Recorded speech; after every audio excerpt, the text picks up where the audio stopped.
Guys, welcome back to my channel. তো আজ আমি তোমাদেরকে দেখাবো যে নতুন লোহার কড়া কিনে আনলে তাকে কিভাবে রেডি করতে হয়। আমাদের যেহেতু ডেকোরেটরের ব্যবসা, তো ডেকোরেটরে সেটাকে কিভাবে অন্য কারোর বাড়িতে আমরা সেটা প্রেজেন্ট করব, কিভাবে সেই কড়াটাকে। তো আজকে তোমাদেরকে সেই ভিডিওটাই দেখাবো যে কড়াটাকে কিভাবে পরিশুদ্ধ করে অন্য কারোর বাড়িতে পাঠানো হয়। তো দেখো, ভিডিওটা পুরোটা দেখার অনুরোধ রইলো। আর যদি ভালো লেগে থাকে প্লিজ সাবস্ক্রাইব করে দেবেন আমার চ্যানেলটাকে। তো দেখো, প্রথমেই এটাকে গোবর জলে সারা রাত ডুবিয়ে রাখা হয়েছে। এই কড়া দুটো আমাদের ডেকোরেটরে সবে এসছে।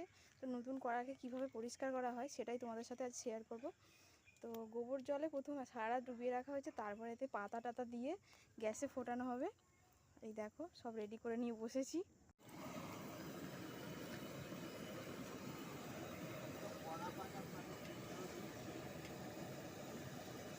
দেখো, এবার এই গোবর জলে ভালোভাবে এটা ফোটানো হচ্ছে গ্যাসে দিয়ে। আমিও দুটো পাতা ছিঁড়ে দিয়ে দিলাম। আমার শ্বশুরমশাই পরিষ্কার করছেন আর আমি ওপর থেকেই ছুঁড়ে ছুঁড়ে দিয়ে দিচ্ছি।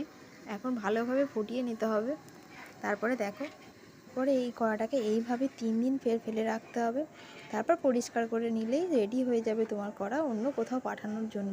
আমাদের এইভাবেই লোহার কড়া পরিশুদ্ধ করা হয়। তো তোমরা কীভাবে করো অবশ্যই কমেন্টে জানাবে।